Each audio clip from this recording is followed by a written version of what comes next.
नमस्कार दोस्तों। आज मैं आपको एक छोटी सी कहानी सुनाऊंगा। कहानी का शीर्षक है झूठा दिखावा। एक जंगल में बंदरों का बड़ा झुंड था। उस जंगल में खाने पीने की कोई कमी नहीं थी, इसलिए सारे बंदर बहुत आराम और संतुष्ट होकर रहते थे। एक दिन एक वैज्ञानिक अपनी बेटी के साथ उसी जंगल में शोध करने के लिए आया।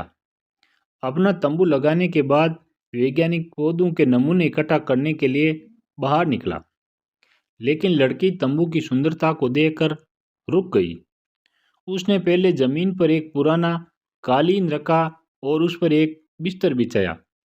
तंबू के बीच लालटेन लटकाई और उसके नीचे एक छोटी मेज और सफ़ेद सेब से भरा कटोरा रख दिया।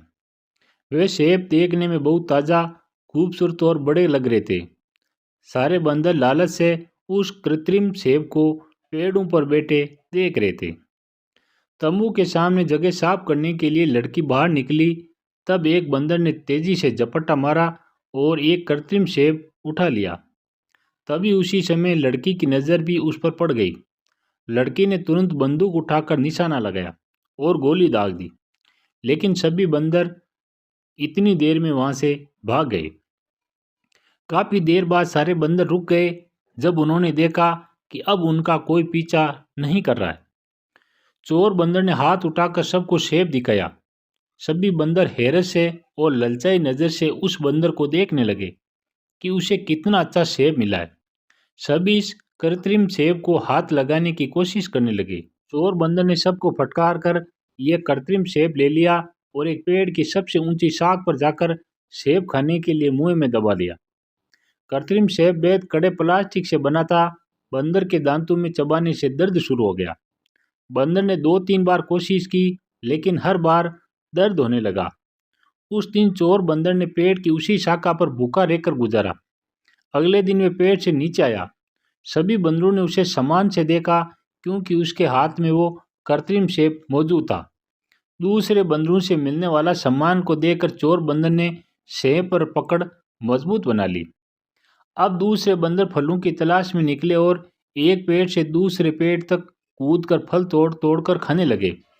चोर बंदर के हाथ में कृत्रिम सेब था, इसलिए वो पेड़ पर नहीं चढ़ सका।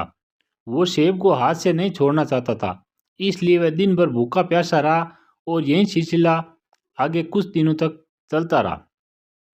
हालांकि दूसरे बंदर उसके हाथ में कृत्रिम सेब देकर उसका सम्मान करते, लेकिन उसे खाने के लिए कुछ भी नहीं देते।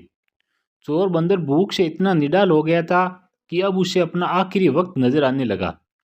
उसने एक बार फिर उस सेब को खाने की कोशिश की, लेकिन इस बार नतीजा अलग नहीं था। उसके दांत इस बार भी दर्द कर रहे थे।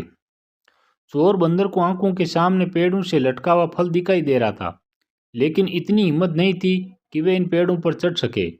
धीरे धीरे उसकी आंखें हमेशा के लिए बंद हो गई। जैसे ही उसकी जान निकली, कृत्रिम सेब पर पकड़ ढीली होने से वो उसके हाथ से बाहर लुढ़क गया। शाम को बाकी बंदर मरे बंदर के पास आए, कुछ आंसू बहाए और उसके शरीर को पत्तों से ढक दिया। जब वो ये कर रहे थे, तब एक और बंदर को यह कृत्रिम सेब मिला और उसने अपना हाथ ऊंचा कर सभी बंदरों को सेब दिखाना शुरू कर दिया। इस कहानी से हमें यह शिक्षा मिलती है कि दुनिया की मिसाल इस प्लास्टिक के सेब की तरह है। इससे कुछ नहीं मिलता, जबकि इसे देखने वाले प्रेरित होते रहते हैं और दुनिया को हाथ में रखने का दावेदार आखिर में खाली हाथ इस दुनिया से चला जाता है। कोई और आकर उसकी दुनिया पर कब्जा कर लेता है। झूठा दिखावा इंसान को पहले थका देता है और फिर मार डालता है।